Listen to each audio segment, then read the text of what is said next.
Hey guys, ChrisFix here. Today I'm going to show you how to change out your engine mounts. My engine mounts in this van are getting old, they're shot, and I'll show you how to diagnose that right now.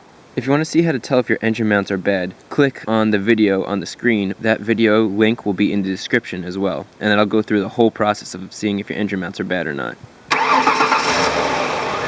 So whenever I shift it from park to reverse, or from reverse to drive, you can see and hear the engine moving. So to fix this, what we're going to do today is I'm going to show you how to change out an engine mount. And if you could change out one, you could change out all of them. So here are all the tools you're going to need. You're going to need a bunch of different sockets, different size extensions. I have 1/2 inch extensions. That's the 1/2 inch ratchet because my breaker bar is 1/2 inch and I'm using this 1/2 inch ratchet here.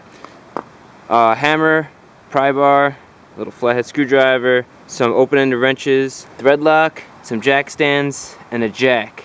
If you have a bottle jack, that's even better. That's going to help jack the engine up. And don't forget some wood to put onto the piece of engine that you're going to jack up so you don't damage it. And that's all you're going to need. So let's begin. Here are the locations of the 3 engine and transmission mounts in my Ford. So going in, you can see there's a motor mount right there. The other motor mount is right here. And then the third is on the driver's side, and you can see it right there. There's actually 2 transmission mounts and 1 engine mount, but I kind of use transmission mount or engine mount interchangeably. You get the idea. So the first thing we'll do is spray the bolts with penetrating fluid. Super important. This is going to be really tough to get off because you have a lot of pressure and they're really old. So here's what the mount looks like. You can see it's going to fit in just like that, and the bottom has a place for 2 bolts that hold it into the frame. So we'll have to take this off, unbolt these 2. So let's get some penetrating fluid on here. And we're going to let that sit. So after letting that penetrating fluid sit on there, I'm going to loosen the bottom bolts first. It's a 15mm in this case, and I'm using a breaker bar. Here I'm using a shorter extension, just so it fits in better.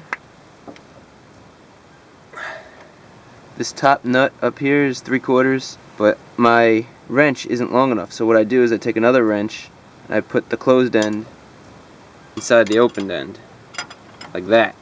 Now I have an extended, almost like a breaker bar with these. Okay, that nut is broken. And just again, all you do is you put this end into that and it locks. And now you have an extra long arm for more torque. I had to do that because my breaker bar wouldn't fit in here with the socket on it. So all these bolts are broken. Now we're going to go jack up the engine, and I'll show you where we're going to do that. This is actually a transmission mount, so I guess I should be saying we'll be jacking up the transmission. So if we take a look underneath the vehicle, we could see here's the transmission. That's the oil pan for the transmission fluid. You do not want to jack up on this. This will just break right through and then you'll have a huge mess. What you want to do is you want to look for a solid piece of transmission. See this block right here? This block is exactly what we're going to use to jack up the transmission. It's actually made to support a transmission. So you want to make sure you find an area that doesn't have a seal, that is solid. You can see over here, more solid transmission where the 45 is. So, but this block is very convenient to get to, so that's where I'm going to place my wood. Again, do not jack up transmission or the engine with the oil pan. So there's the transmission oil pan, and then that right there is the engine oil pan. You need to find a solid part on the engine. You can see I have the wood stacked up, and the wood's going to hit right on that metal block. Okay, you can see that's in there. It's on that metal block, and the jack is lifting the engine slightly to remove pressure from the motor mount. So now we'll just loosen it up.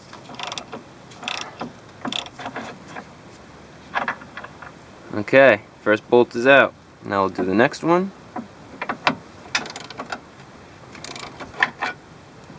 Second bolt is out. Now for the last one, get your wrench on here, loosen it up. Okay, that nut is off. So now this is completely loose. Now we're going to jack the transmission up more and get separation between this top part and this bottom part so that we can pull it out. So you can see we're lifting the transmission. Almost there. Just got to get this right above the top there so we can pull this out. Do it nice and slow. Now with the transmission and engine jacked up all the way, it's going to be a little bit of a tight fit in here. I'm sure there's a better way to do this, like maybe dropping the subframe, but I really don't want to do that. So I'm just going to squeeze this out. The only clearance issue I'm having right now is this.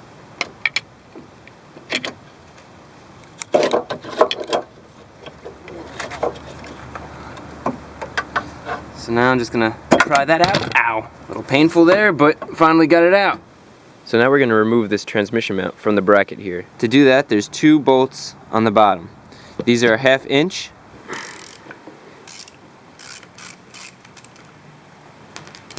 There's one.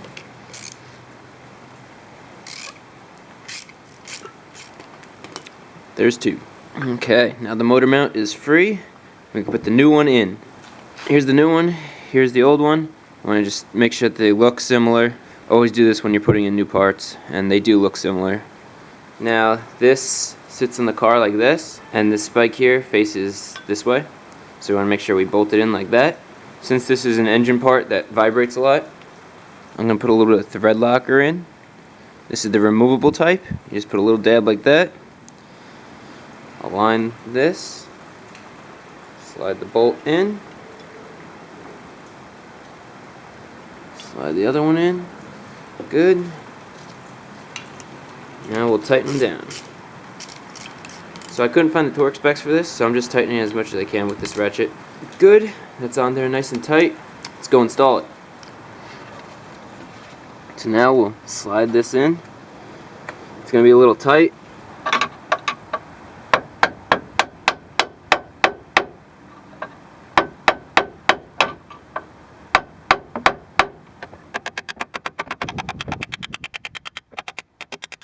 So all I'm doing is putting a screwdriver up here and tapping it with a hammer, and this gets in here like so. And it's just a little wiggle game. You don't want to do anything hard because you don't want to damage the new motor mount, but I mean this is almost in.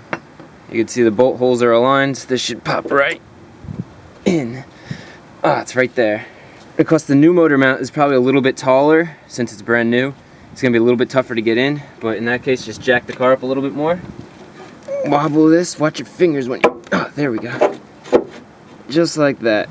Now that we have everything aligned, you can see the pins aligned in there, that bolt is aligned in there, but these aren't aligned. So we're going to drop the engine until these become aligned. Make sure you do this slowly.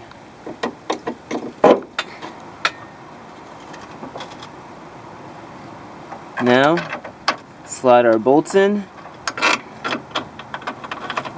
Just get them in to the other side. Put our top nut on. So with all the bolts in place, we'll just tighten them down a little bit more, just to make sure they go all the way through. Good. Okay, now we'll drop the engine the rest of the way. After dropping the engine, tighten these up.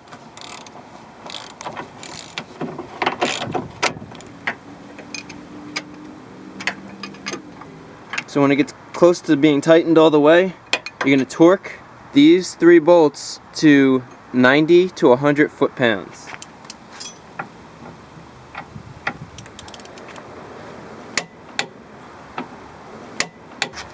Good. All the bolts are torqued. That one, and that one. This one I couldn't fit a torque wrench in here, so you saw me use the double open-ended wrench trick I showed you before. So I just felt for it for this one. So that's how you replace a motor mount, or a transmission mount in this case. Same difference, except one's on the transmission while the other's on the motor. So I'm going to replace the other 2 motor mounts because they're shot as well, and then I'll get back to you guys and I'll show you how the engine starts and how much more solid the engine is with the new motor mounts in it, so it's not rocking back and forth like you saw earlier. Okay, the moment of truth. We're going to see how much this engine shakes now. It should shake very, very little bit. There's going to be some movement, but not a lot. Definitely not like before.